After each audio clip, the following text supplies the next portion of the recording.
Next, we'll discuss assessment of psychological attributes. To know the psychological attributes properly, we have to assess the attributes. Assess means to measure the attributes and to evaluate those attributes. Psychological attributes can be formal or it can be informal. Formal assessment means it is objective, it is standardized, it is organized. On the other hand, informal assessment is subjective in nature. They can vary from case to case, from one assessor to another assessor. So psychological assessment use systematic testing procedure to evaluate abilities, to evaluate behaviors, personalities of the individuals. Psychological attributes are complicated and are multidimensional. So to know the psychological attributes of the person, to assess the psychological attribute of the person, we need to assess functioning of the individual in various domains like emotional, cognitive, social, interpersonal. Now we'll discuss some important attributes. Thus, important psychological attributes are intelligence, aptitude, interest, personality, value. Intelligence is the first psychological attributes on the basis of which people differ from each other. Intelligence means our ability to think rationally, logically, to our ability to face environmental challenges using our resources, our ability to adjust and adapt with the environment. So people differ in terms of these attributes. Some people are able to use logical thinking. They can use their resources to handle difficult situation. They can adjust and adapt with the environment. But some people they don't. They are not able to use rational thinking. They cannot use their resources to deal with the challenges. So people differ in terms of intelligence. Next aptitude that I will discuss is next attribute that I will discuss is aptitude.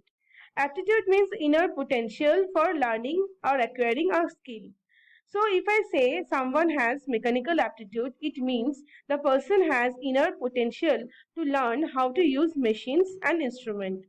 Or if I say someone has musical aptitude, it means the person has inner potential to understand music, to learn music, to learn how to compose different tunes and sounds. So aptitude is another factor which create individual difference. People differ. People have different aptitude. Someone has musical aptitude. Someone may have aptitude to machines. Someone may have aptitude in language and literature. So people differ in terms of aptitude. The third factor on the basis of which people differ from each other is interest.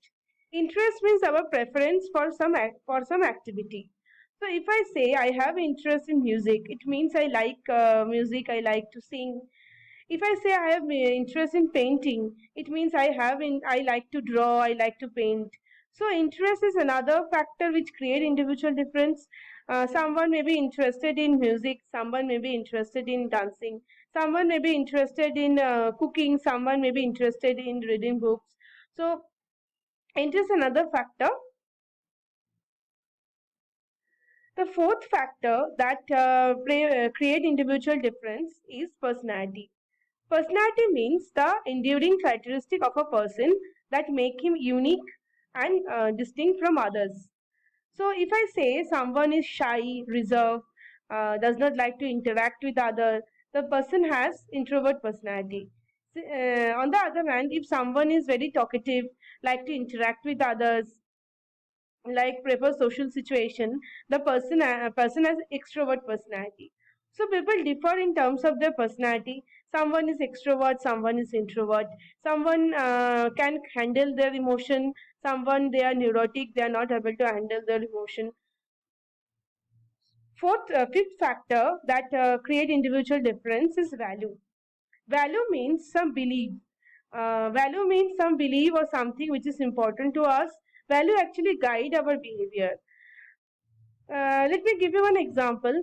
Suppose I value interpersonal relationship, then that will determine my behavior. I will behave in a way so that I can develop positive interpersonal relationships.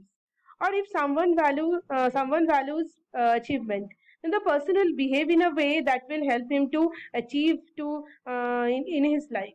So people differ in terms of their value system. Some people value interpersonal relationships, some people value personal achievement, some people value religious activities, some people value social activities. So value is another factors which create individual difference. Now we'll discuss different methods which we can use to assess individual difference or psychological attributes. The first method is psychological test. Psychological test is a standardized objective measure which we can use to assess behavior and mental characteristic of an individual. Like we use personality test to assess personality of the individual. We use intelligence test to assess intelligence of the individual. We use aptitude test to assess aptitude of the individual. Second method is interview. Interview is a one-to-one interaction in a face-to-face situation. In interview, interviewer try to seek information from another person to know the psychological attributes of the person. The third one is case study. Case study is the in-depth analysis of an individual. Case study help us to know the psychological attributes, the psychological history of the person, the psychosocial and physical environment of the person. Let me give you one example. Suppose a person is suffering from anxiety. So I want to know the symptoms of the person.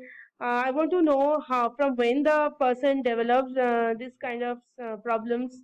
I want to know if there is anyone in his family who is suffering from anxiety or any other kind of psychological pathology or any other kind of psychopathology. I want to know the physical and psychological environment.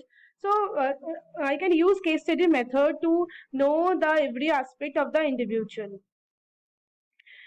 Next, another method is observation.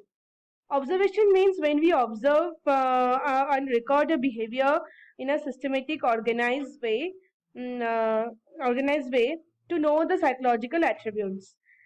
Like if I want to know the play behavior of children, I can observe their behavior in the natural setting.